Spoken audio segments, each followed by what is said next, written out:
Ah, okay. We got two Blaines. Hold on. Let me get rid of this one here. No, let's talk to both Blaines. Leave Let's that other Blaine out there. We can reference There's so the other much Blaine. man in one shot. He needed to have two separate screens. He's the first guy, put one shoulder in one screen and one in the other. Well, we haven't even begun, Blaine. You've already entered with a massive power move. I love it. Awesome. That was the goal. I brought two people as well to this conversation. That's right. That's right. Well, Blaine, hey, so I'm Joe. This is Dustin. Dustin and I met when we were on the DoD project as strength and conditioning coaches. I was in charge of Fort Knox. He was in charge of JBLM, and then the contract ended. Now we're just two strength coaches doing our thing and just trying to learn as much as we can from other people. Awesome. So I got to ask, because we always started with this, what out in Wyoming, what's COVID like out there now? Kind of the same as when it started. I mean, we never locked down. People never really followed the rules about masks and all that. Stores didn't shut down. They didn't. Yeah, I mean, a lot of people have got it, but really haven't acted like it's a big deal. Roger, have you and your wife escaped it? Yeah, neither of us have got it. Okay. You all vaccinated, or you're just like, no, we're just gonna roll? No, we're both vaccinated. Okay. Most people here aren't, but we got ours. Yeah. Where you live, how much land do you have? Us personally, we don't have a ton of land. We're kind of in a neighborhood, I guess, but I mean, it's wide open. Okay.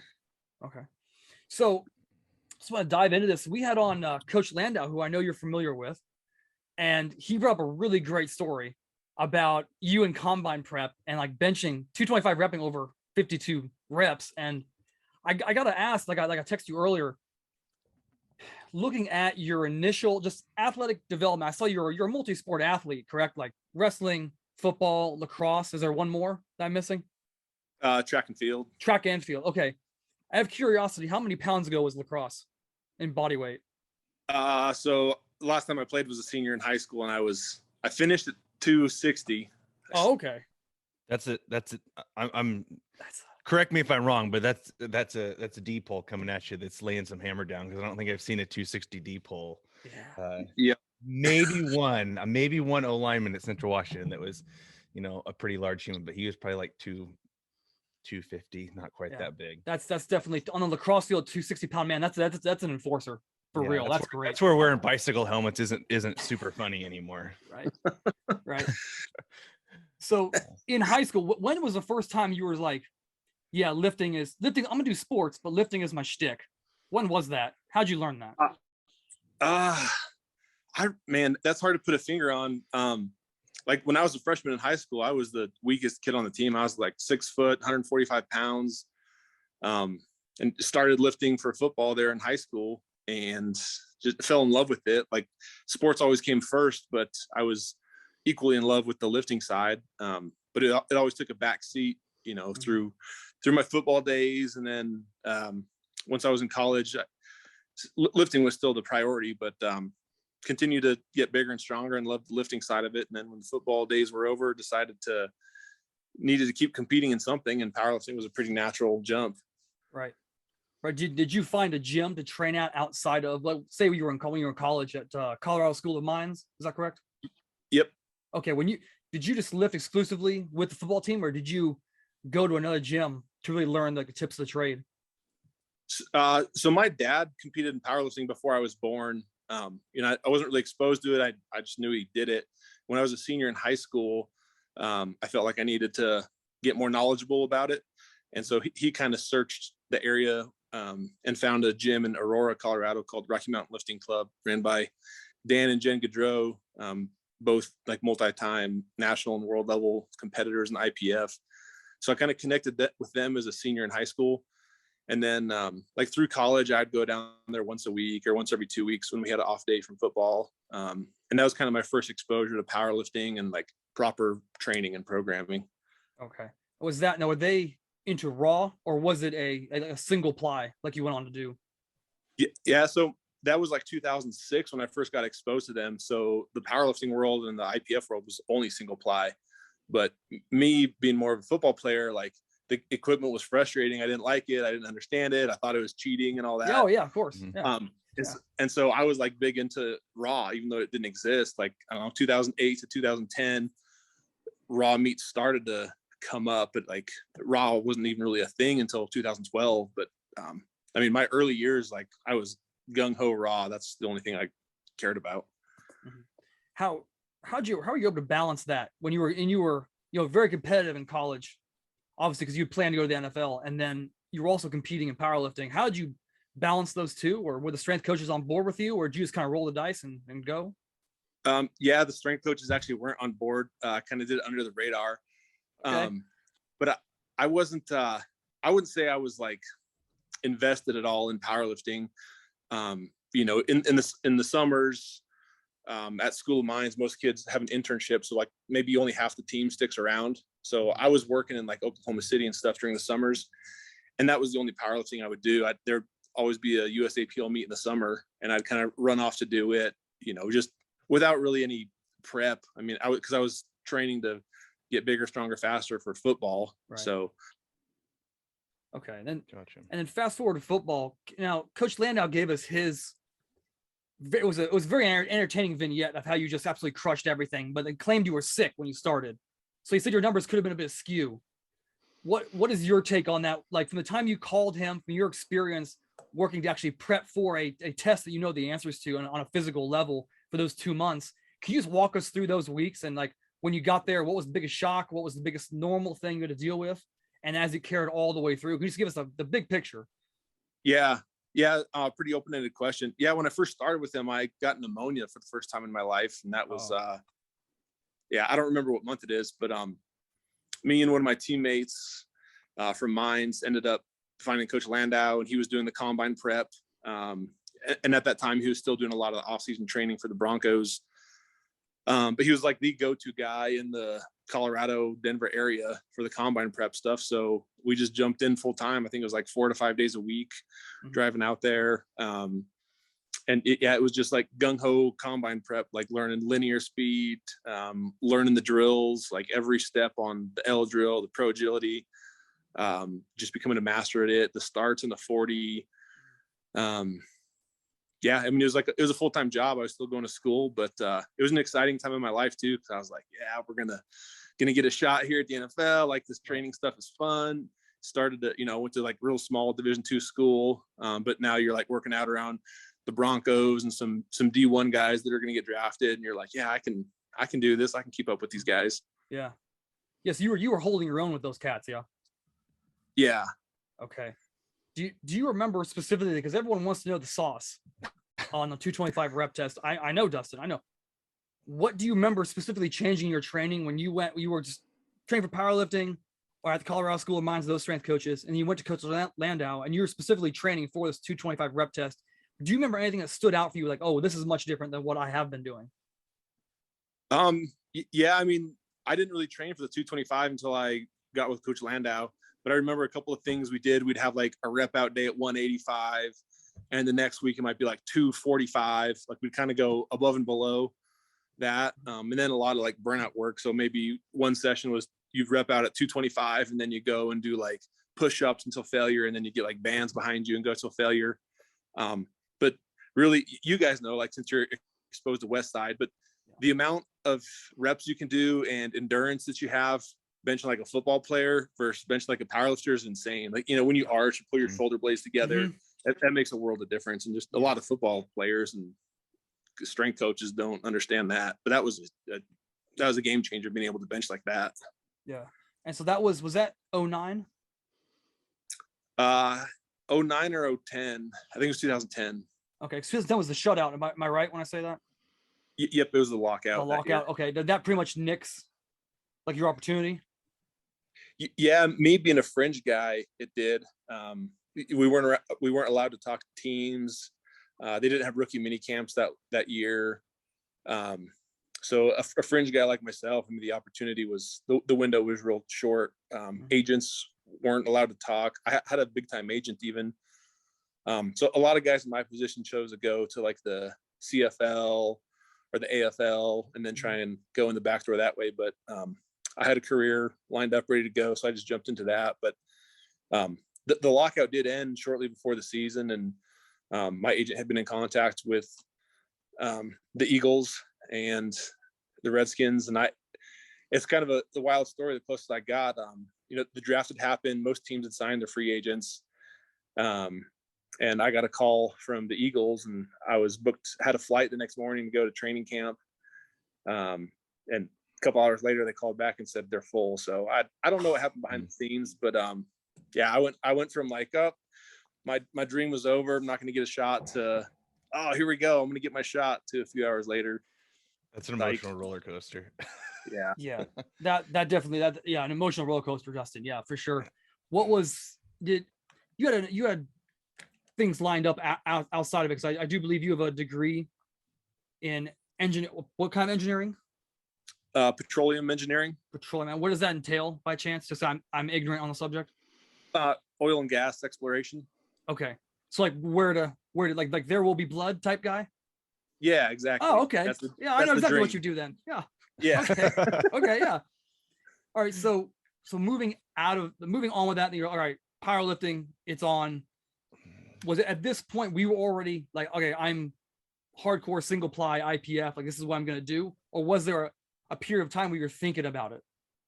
No, so I did everything like backwards for the timing of the powerlifting world, because so say the NFL stuff was over, I'm like, okay, I'm not going to get my shot. I don't want to go, you know, to the AFL or CFL.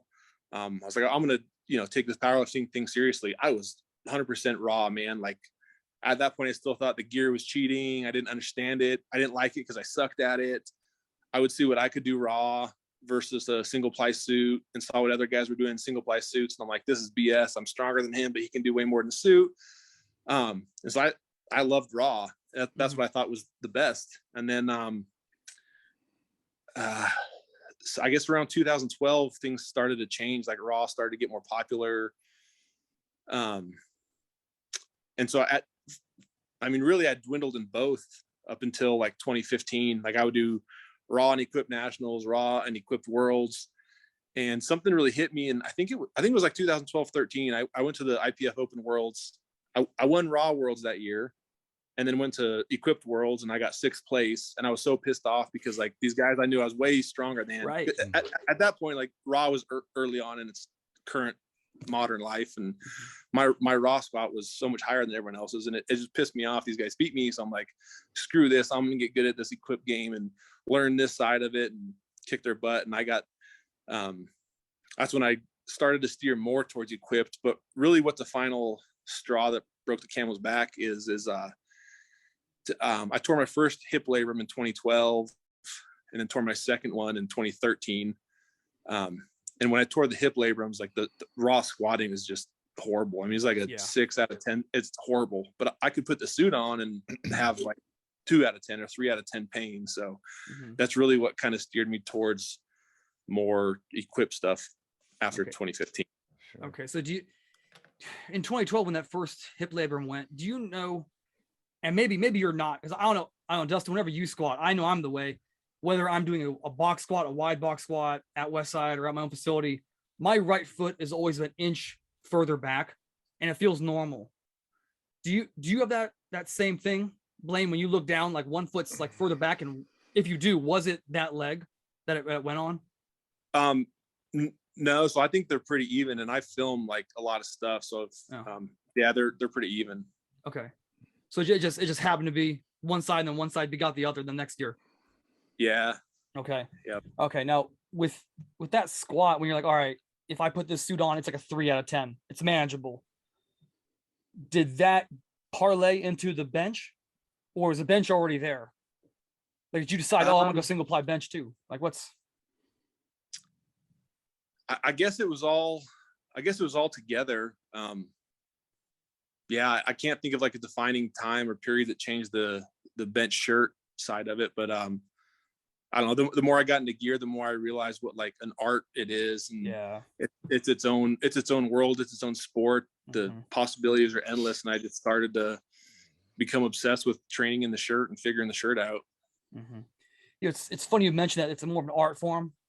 I've always equated people, especially coming from a multiplier world of understanding, it's a major skill, and a lot can go wrong really quick. And when it does, it goes downhill fast.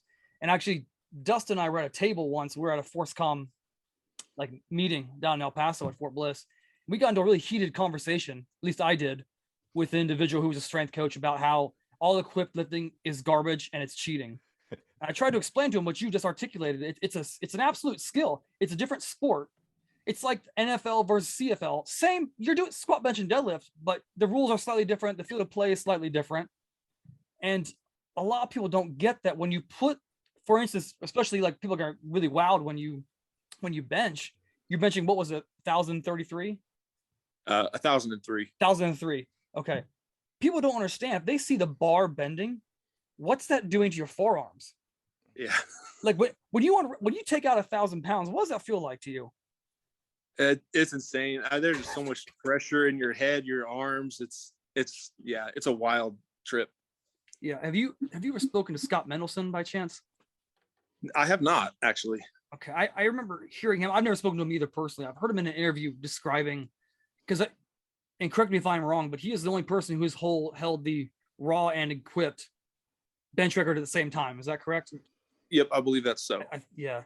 He equated unracking 1,000 pounds to being God. Like you just feel like God when you unrack it. And it's one of those things I think about. Like I have never had that much in my hand. Most of it has a little over 4, and it was in a single ply denim. And at that moment, I realized real quick, this can go wrong really fast. And could you explain to people who don't understand single ply, multi-ply lifting, when you are taking a bench out specifically, the precision that needs to happen, and then if it does not precise, what exactly could happen to their body? Yeah. So I kind of have a soapbox here because I feel the same as you. And rewinding back, like when I first got exposed to gear, I was in that frame of mind where like it's cheating, the gear doesn't work, blah blah blah. And then as I got into it, I was like, no. But it's an absolute skill. And I've had this same conversation with like Olympic lifters or athletes, like, traditional ball sport athletes, and they don't understand it and they think it's cheating. But I try and explain it just like you. It's an absolute skill. So like raw lifting is awesome. Like seeing the biggest raw lifts in the world, I freaking love it. It's awesome. But honestly, in the grand scheme of athletics, doing raw power lifts isn't like a display of athleticism. The most challenging thing you have to do in raw powerlifting is get to the bottom position of a raw squat, which is not difficult. Yeah. It's a great display of strength, but not necessarily athleticism. You can see someone with a world-class squat or bench raw with like horrible technique. They just have the genetics and the muscle body to just move crazy weight. But with equipment, it's total skill. You'll never ever see somebody move world-class numbers in any sort of gear without perfect skill and technique. So like mastering how to move your body underneath these loads is an absolute skill in itself, and the margin for error is tiny. Right. Like, a raw lift, you can get out of your groove a little bit and catch it and be fine. Or if you miss it, it's a slow miss. But with equipment, that margin for error is minute. It's almost non-existent. And the heavier you get, the closer you get to your max, the less and less forgiving it is. So it's like riding a bike on the edge of a cliff is equipped lifting. And if you're 1 inch too far one way, you go from 0 to 100 real quick. But raw lifting is like riding a bike on a top of a hill, where if you get off, you can kind of steer yourself back. That's definitely a good analogy. Dustin, you've worked with a lot of great like raw lifters. Like have they ever thought about doing any geared lifting? And if so, what have you told them? Good question. I mean, I've had a lot that have dabbled. I've had some that have even use some gear in training to kind of I don't want to say specifically like in Blaine's case, like try to alleviate stuff and try to work through things or do technique, because it's not going to transition over, but you think something like a slingshot or something like that, where you're incorporating it into your training to give a different variable or train through other ranges of motion that you haven't. I feel like it depends on the person's mindset is the big deal. Cause I'm not going to talk anyone either way. It's whatever they're interested in doing. And I do think I think good raw lifters are the ones that should go into geared lifting, as opposed to, someone just wanting to get into gear lifting. I think it's probably better. I'd be interested what Blaine thinks as far as, I think it's good to have a strong raw background and then learn the technique associated with gear, just for the sake of, there's a lot of little things going on technique wise. I feel like you'll be more well-rounded, maybe have a deeper pool to draw from over the long run, because there's so much, the technical and tactical aspect is, like you was, leading up to it, becomes really critical. I think that was my first exposure, because I've only done raw meets myself. And I didn't even know how to make sense of seeing a guy that was 155 pounds soaking wet moving my squat weight in a bench. I was like, I don't even know what's going on here. Is this magic? Like, this is witchcraft? I was so untrusting of the whole event, when I first saw it in like a high school meet, and I was like, I don't know what's going on here. I don't like it. It's too strange. Yeah. But I kind of deviated from your question there a little bit. They've made up their mind. They either want to be a raw lifter or a gear lifter. And then I think the progression that I've heard with the few that I've worked with, they were like Blaine. They saw it became frustrated enough that they wanted to at least understand it. And a few of them got into it to understand what was going on there. And then they either liked it and continued with it, or they went back to raw lifting. I think it just kind of depended on their personal mind frame. Cause I think some people still stay in the mind frame of, it's cheating. I don't like it. And it's just a different thing. It's just a mindset, and it depends on what the person wants to do. Yeah. I mean, Blaine, if you had someone, you were working with someone and they were 100% just telepathy, you just know they're going to do powerlifting for the rest of their days, and they wanted to get into gear, would you have them do a mandatory X amount of years of raw development, or would you start incorporating that gear pretty off the bat? Yeah, I don't know the amount of years that I would have to pick, but for sure develop a good, strong base raw, a couple of years for sure. Yeah. Yeah. When you started doing like 2015, all right, we're going full single ply gear, because at that point you're not handling maximal loads, you're handling super maximal loads that your body really isn't made to handle. What did you see in terms of your recovery? Did you have to lower your volume down, take more days off, be more precise with your percentages? Like what did you see? I probably didn't go about it the smartest way, because even though you never do, we never do. No, no. Because even though I was like gung ho, I'm only gonna probably compete equipped anymore, I still couldn't let go of that raw side. Like it was too much of my pride to like let my raw strength slip. So the whole time I was trying to balance, like improve my equipped lifts, but improve my raw lifts at the same time. So I probably would have been better off, allowing myself to let the raw stuff slip a little bit so that I could improve my recovery, focus more of the recovery and training on the equipped side, but I couldn't do that. So I guess to answer your question on the recovery side, it's a hard thing to explain, because like the muscle soreness, muscle fatigue, I didn't really feel was elevated from the equipment, but it's like this, people call it central nervous system. I don't know if that's it or not, but just like leaving the gym after having 1,100 pounds on your back or 900 pounds in your hands, like it's such a entire body, like pressure, like you got hit with a tranquilizer dart or something when you leave, just like generating that amount of internal pressure in your body and force. It's definitely requires more recovery after a session like that. Right. Yeah. After you do days like that where 1,000's on your back or 900 plus is in your hands, how much extra like auxiliary volume? I know when you were at Westside, you saw like what Lou has them do auxiliary wise. It's a good bit. Before that, did you do any? And then after that, did you add any more, or did you change it at all? Yeah. So I found out about Westside, forever ago, just like everyone else. When you find anything out about powerlifting, you always find something out about Westside. Yeah. But at least me personally, I don't know if it's coming from like football side, but I have a closet bodybuilder in me. Like, I don't want to just be strong. I want to look big and strong too. So especially when I compare myself to like other IPF and USAPL lifters who seem like they just do the competition lifts 90+% of the time, I've always had a ton of bodybuilding or accessory type work after my compound movements for every body part, every exercise. So it's something that's always been a staple and a foundation in my training. Okay, so you're still able to do that after you squat 1,000 or bench 900. You're actually able to go through a full bevy of auxiliary lifts. Yeah, it's almost easy afterwards. Like even if you're pushing yourself to muscular fatigue, like, you know, if you're going and doing some dumbbell or cable work for chest or shoulders or triceps, like it's almost a relief. It's easy. Right. The contrast is so much like, oh, these 150-pound dumbbells, they're nothing. Yeah, To exactly. me. Okay. Yeah. Exactly. 150-pound dumbbells. Yeah, right. Right. All right. Like, Dustin, you had experience with a guy. Was his name? I forgot what was his name. He was with Animal when you were training with him. Yeah. Can you tell that story to Blaine? And then Blaine, I'd like to hear what you think about this story when someone powerlifts and goes into bodybuilding and what they look like. I want to hear. I want to hear Blaine's take on this. I do. Yeah, no, because this was an interesting thing for me, because I remember my training partner when I first got into bodybuilding was a power lifter.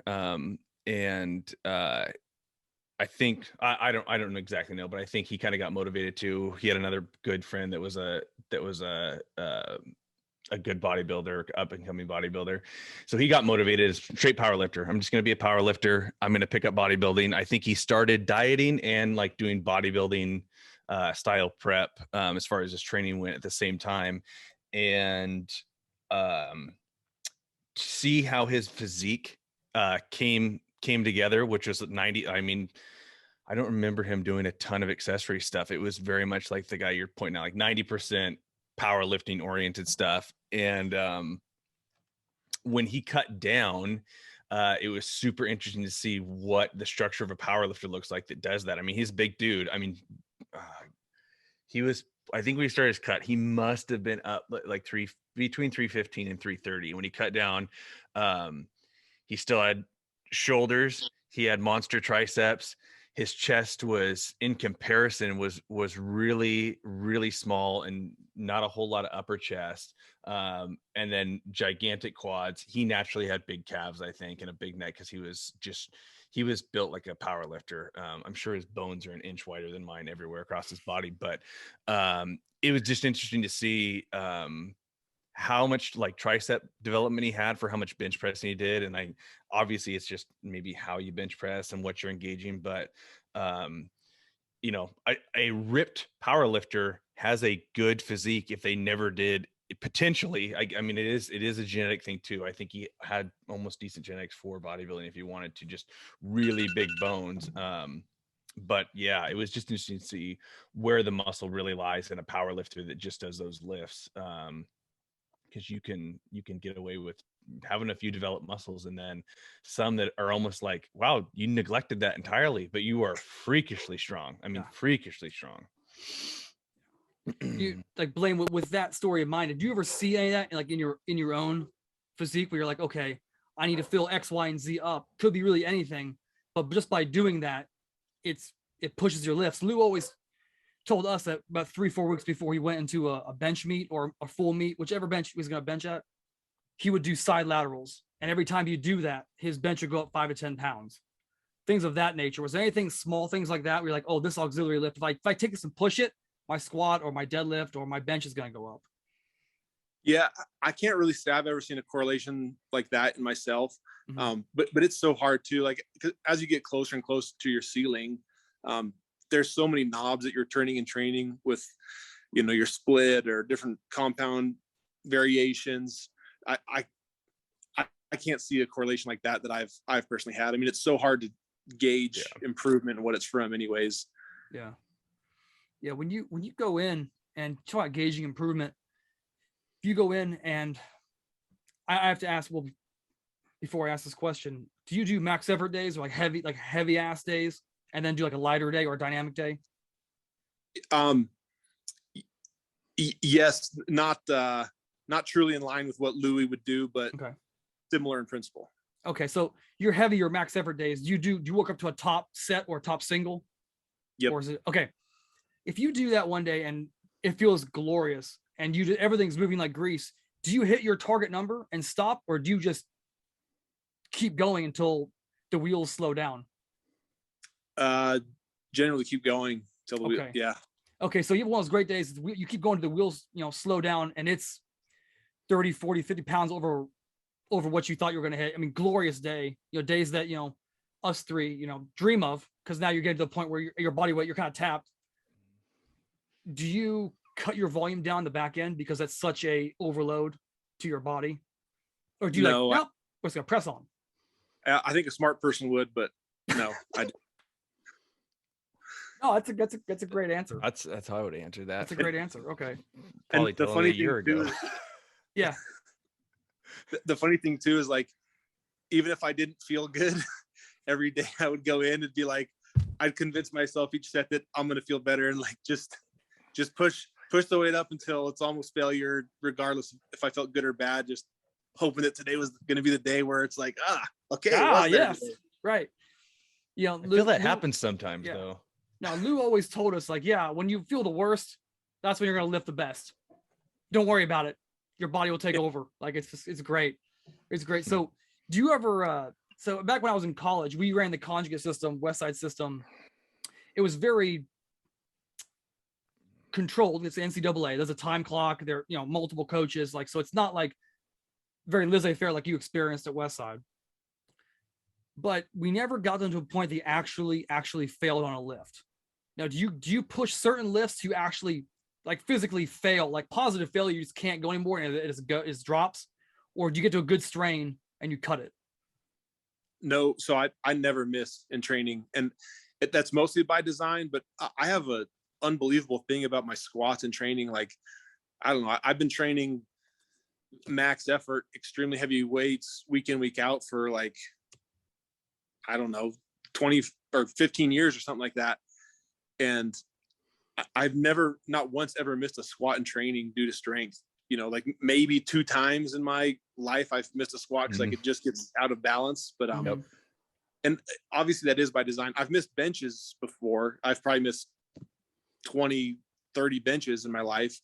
But I just feel like the squat, there's more things you can do when you really start to get to your max. Yeah. Like you can kind of manipulate the bar, or your technique gets a little sloppy. So I think I've been good at like pushing to that and being like, okay, that's a good place to stop. Whereas bench is like, that was hard, but I want to do 10 pounds more. Let's throw some more on. So sure. I've missed deadlifts in training, but I haven't missed a squat due to strength and training in 15 years. Yeah. Okay. That makes sense. Yeah, I mean, absolutely. No, is that really just because you have you chart everything out for months at a time and you know exactly what you're going to do? Or is it like a psychological, like, I don't want to fail, because then it just sends you down a horrible rabbit hole? I don't want to fail for that reason, but that's not designed. Like whenever I'm designing my programs, the heaviest I ever programmed for myself is to leave like 1 rep left in the tank. And I'd say most of my work is like leaving 2 to 3 reps in the tank on the heavy stuff. It never works out that way, but that's the closest I designed for myself to get to failure. Okay. You're obviously wired kind of engineer based. Were you tracking stuff as like a high schooler and making progress? What do those early years look like as far as like what type of training were you doing? What did it look like? How much progress did you make when you first, like, I don't know, first 4 years of lifting? What did that look like for you? Yeah, I've got Excel sheets dating back to like 2008. And I mean, okay. I've got unbelievable amounts of recording. I've recorded every single workout I've done, like taking notes on it, not just the set reps and weight. But is it pretty open-ended question? So when I first started, I did like, I guess you'd call it Western periodization or linear periodization, kind of typical stuff. I tried to do Westside stuff for probably 2 years, just from what I'd read online, and didn't learn until years later I was not doing it at all. And as things developed over the years, I just kind of bits and pieces from different philosophies and kind of just built what worked for me and what my goals were. Does that answer your question? Yeah.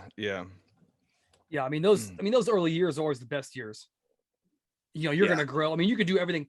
Like Dustin and I have a joke, like if a really renowned strength coach tells you, oh, I love linear progression, I don't know.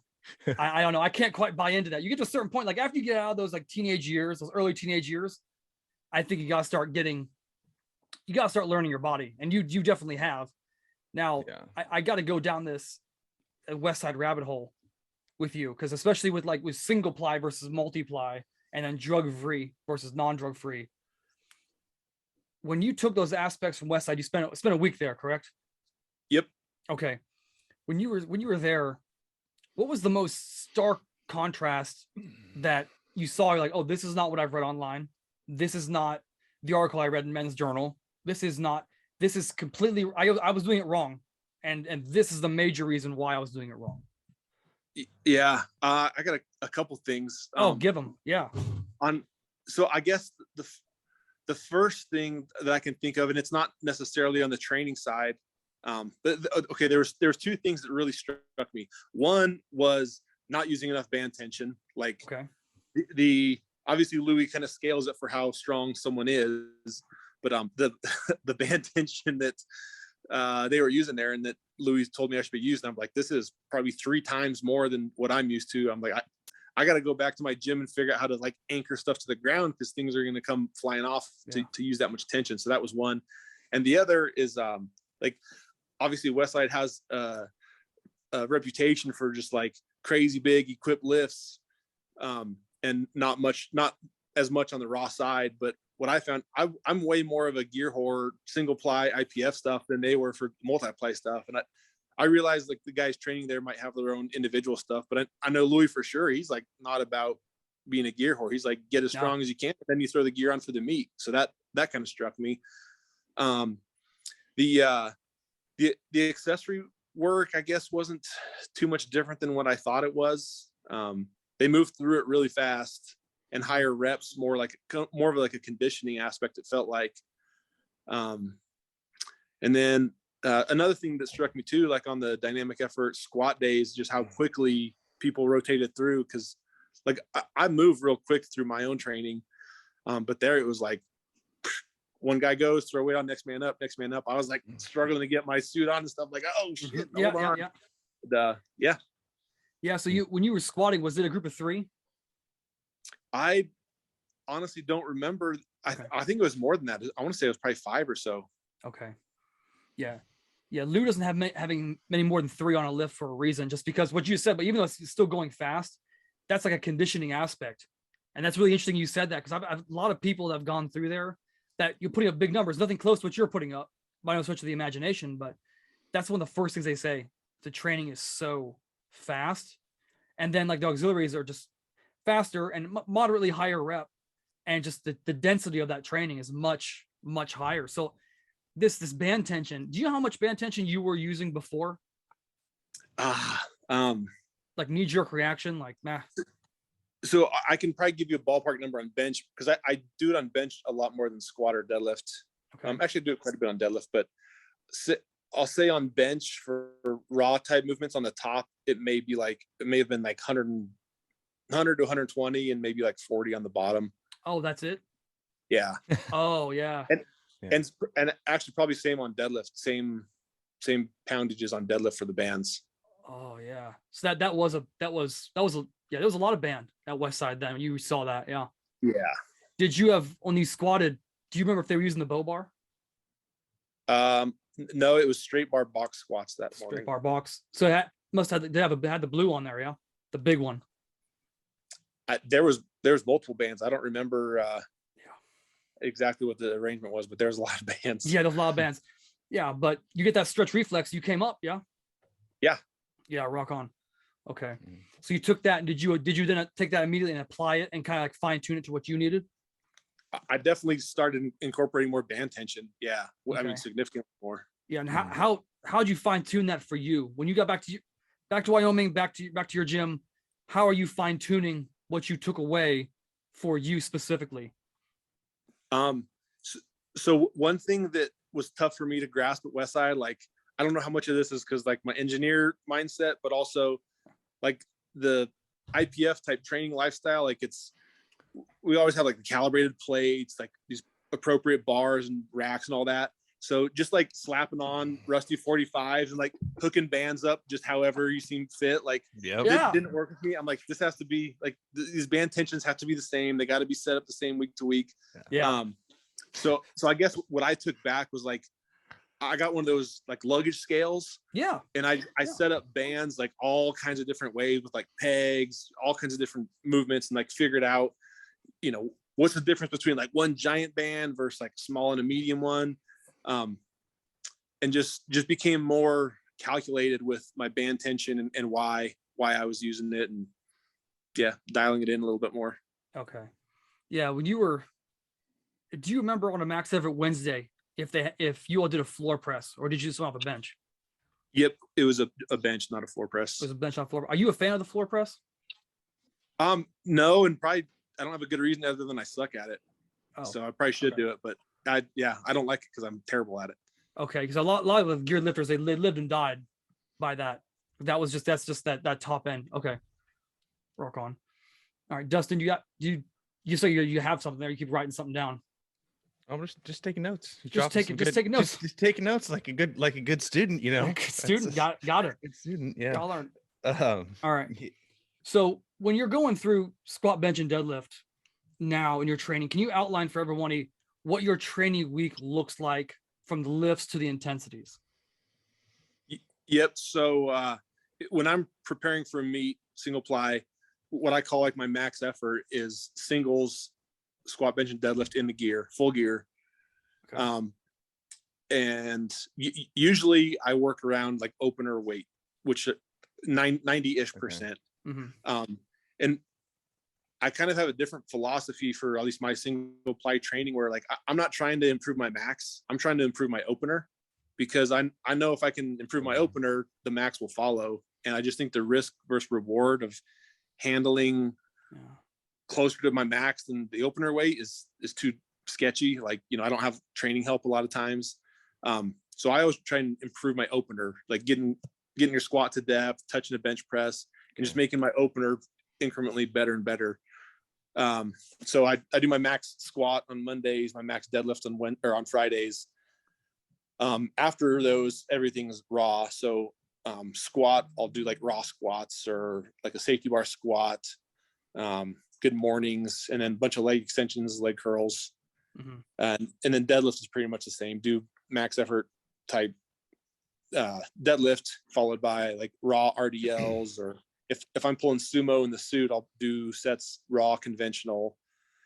And then Wednesdays when I do my heavy bench, and same thing, do heavy singles and then do a bunch of raw work. And then I love all the compound variations on bench press, like messing with your grips, arch, no arch, doing pin presses, boards, bands, all that type of stuff. And then 2 days a week, I'll just come in and do like shoulders, back, more leg work, calves, things like that. Is it fair to say that deadlift has been like your Achilles heel of the three lifts? For sure. Okay. So what have you done the last 2 years where you're like, yeah, this works? Like, do you remember anything you specifically were like, this is going to boost my deadlift, and I've done this, and this was absolute garbage, but this is going to work? Do you remember anything specifically?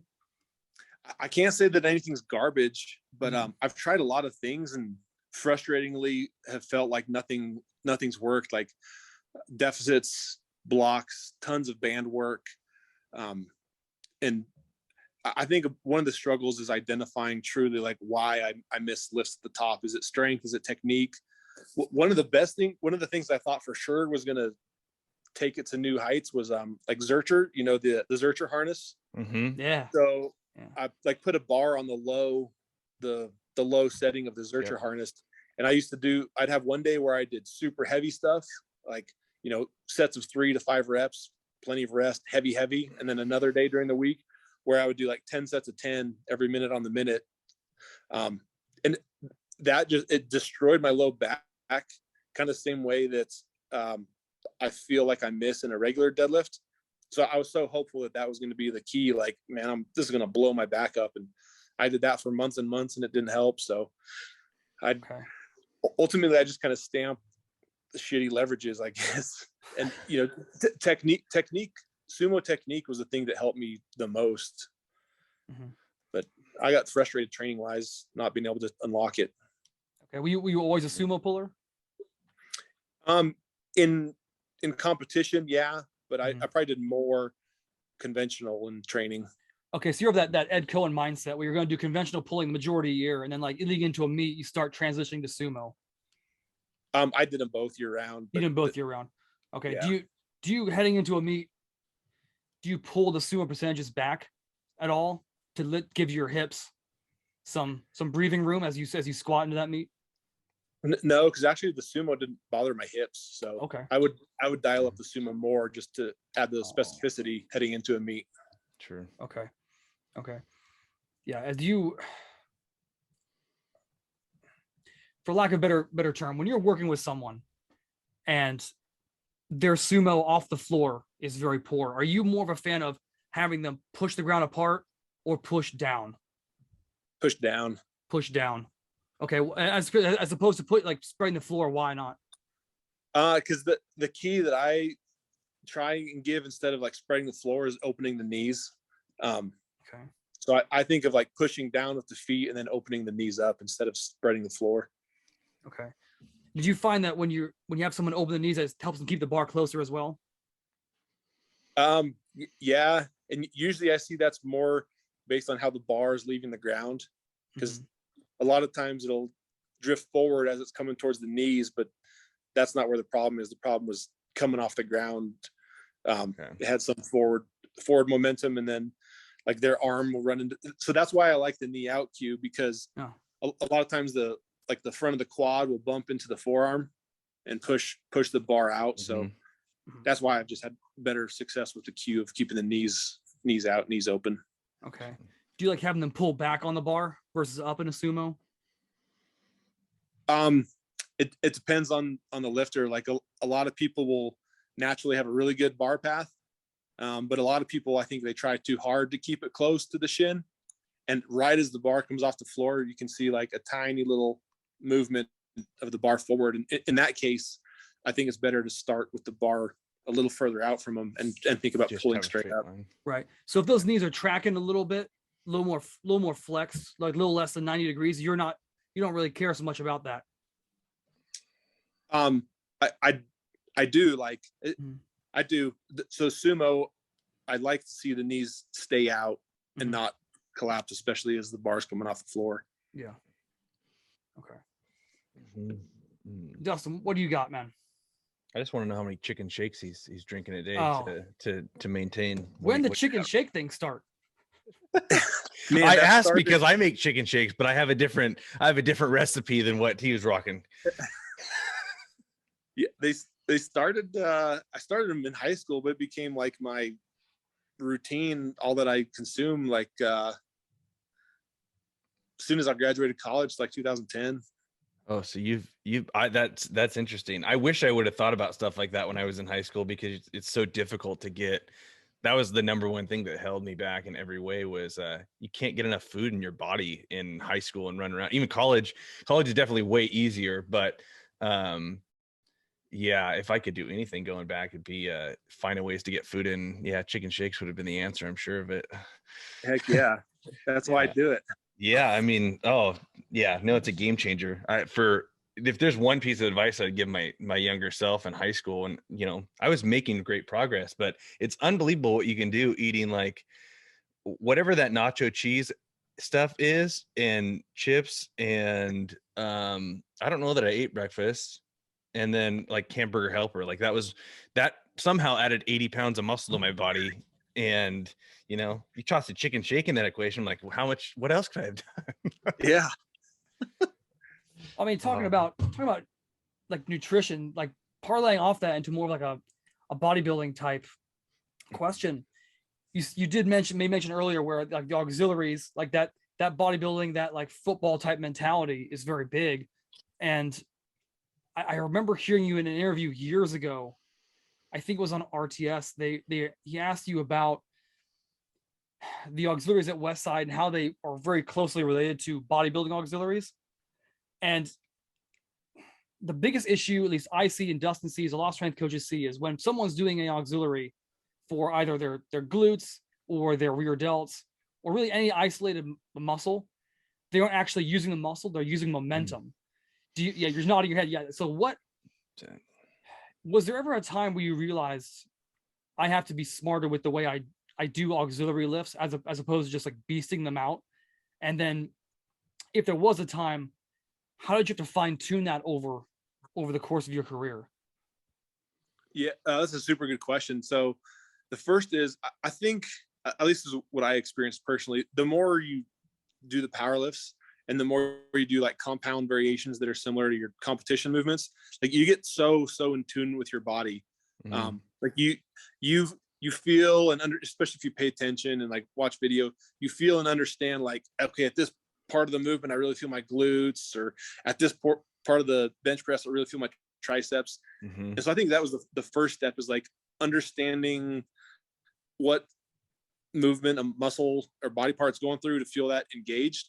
And then going into selecting what kind of bodybuilding or accessory movements you do. My first kind of step gate into selecting those is what looks most like my competition movement. So like if you want to say, pick the deadlift, for example, like you look at a reverse hyper and you just see the same joint angles going through, like, you know, the top end of a reverse hyper and the top end of a deadlift. So my first step gate was looking at movements that had the same joint patterns as the competition movement. And then just putting those two together, like understanding what a muscle feels like when it's being worked. Because you can do a reverse hyper and have everything in your back, or you can do it and have like everything in your glutes, depending on how you're executing it. Same with like leg curls. You can have your glute doing almost all the work and you're trying to hit your hamstring.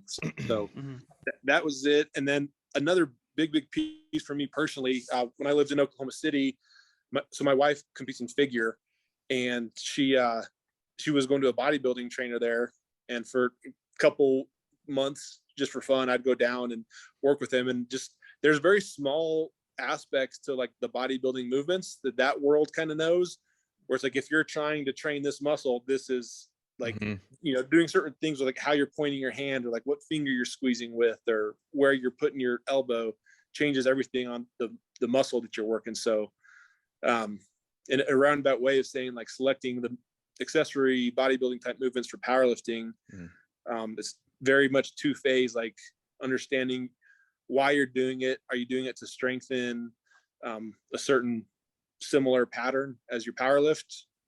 And then one step further being like, what muscle am I trying to train, and make sure you're feeling it and executing a movement to hit that muscle. Yeah. Did that gentleman help you a lot with, or was it more of what you could see in a mirror, or was it more of what you can't see in a mirror? So your posterior chain. I guess his was more what you can see in a mirror. Okay. I'm glad you had to clarify that question, because I'm a super heavyweight and I can't see any muscle in a mirror anyway. So how much this is more of you to compete. That's all. Yeah. That's all. Yeah. Okay.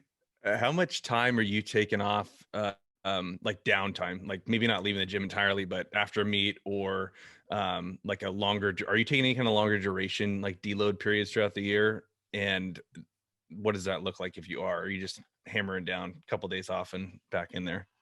Yeah. Again, this is one of those, like, if someone asks me what they should do, it's a totally different answer than what I actually do. But whenever I get done with a meet, no matter if it goes great or terrible, like as soon as that third deadlift hits the floor, my mind's already spinning, like, oh, I could do this different in my training. I bet I can do this and this and get a better performance next time. And like, I can't wait to get into the gym the next week. So I jump right in head first, getting after it again. It normally takes like maybe 3 or 4 weeks for me to feel like I'm kind of back at my base strength, because I don't know, I'm such an emotional lifter too. Like I get just a freaking emotional dump after a meet, just pouring everything out there. So it probably takes 3 or 4 weeks for me to rebound. But yeah, I don't take any prolonged deloads during the year or after a meet. Are you manipulating volume or anything? You hit more volume after a meet, lay off a little bit of the heavier top end stuff? Yeah. So the linear periodization side of me that still exists, I'll do more volume further away from a meet, which means so after a recent meet, I'll be doing more volume and then taper as I get closer to my next meet. Sure. Right. Do you my really big last question I gotta ask, because I ask a version of this of everyone that comes on. I just gotta know, because I want to know if, you've already told me something I've never thought of, and that's prepping for your meet opener and not your third take.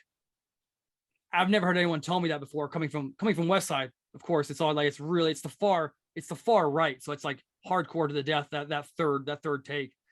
That's great. I'm gonna use that eventually. But I'll tell you, what if you couldn't straight bar, squat, bench, and deadlift?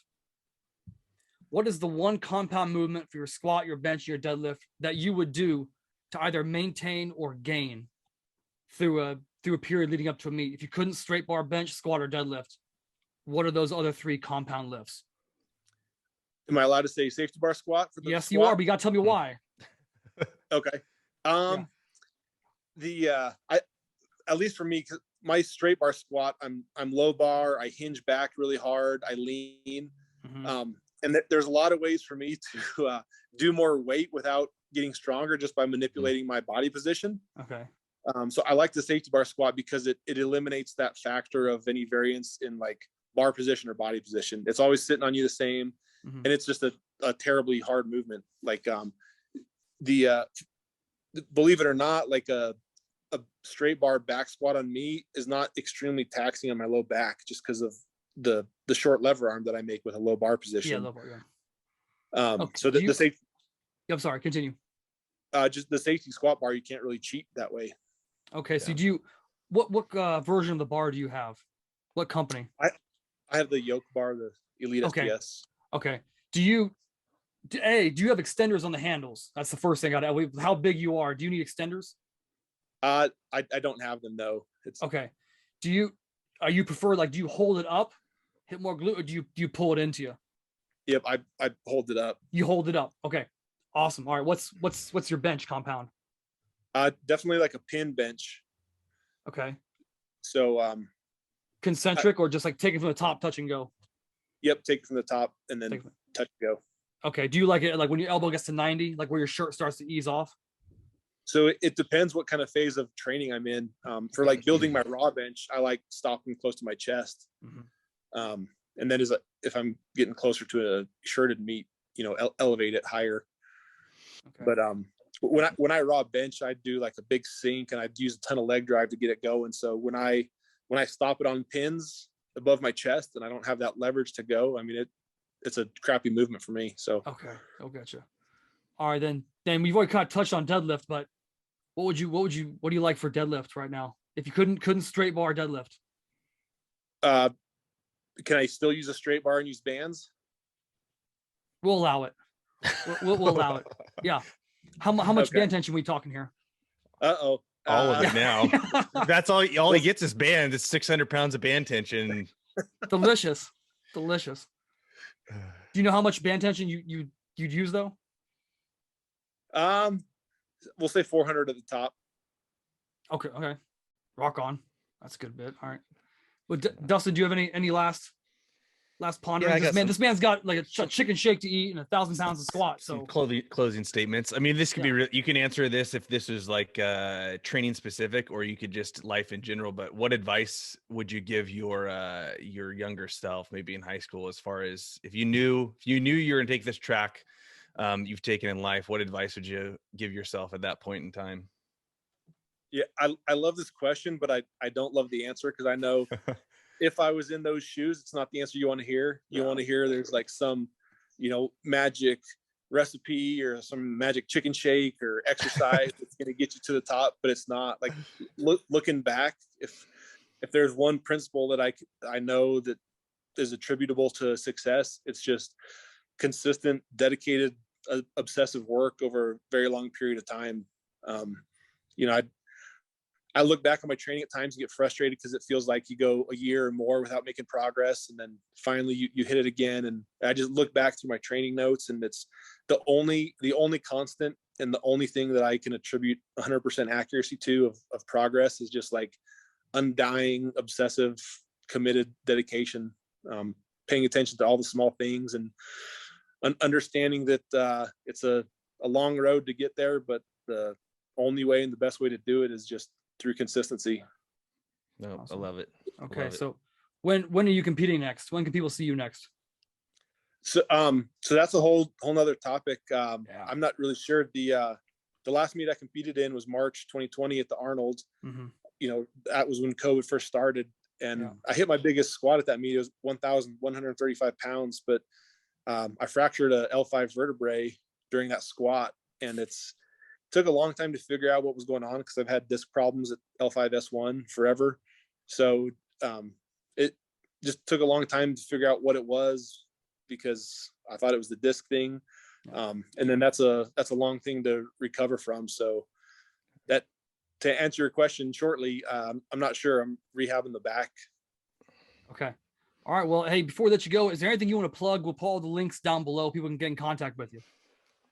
I just post pretty much anything I'm active on my Instagram. You can search my name or the Vanilla Gorilla 92. And then I got a website where I got programming and an app and all that. And that's just blainesumner.com. Okay. Right on. All right. Well, hey, we appreciate you taking time out of your very busy schedule. I would love to have you on again down the road to really just like fine tune and really talk really in depth into a subject. Yeah. Hit me up. Will do, brother. All right, man. We'll see you soon. Sounds good, guys. Take care. You too. Thanks. Bye. Appreciate it.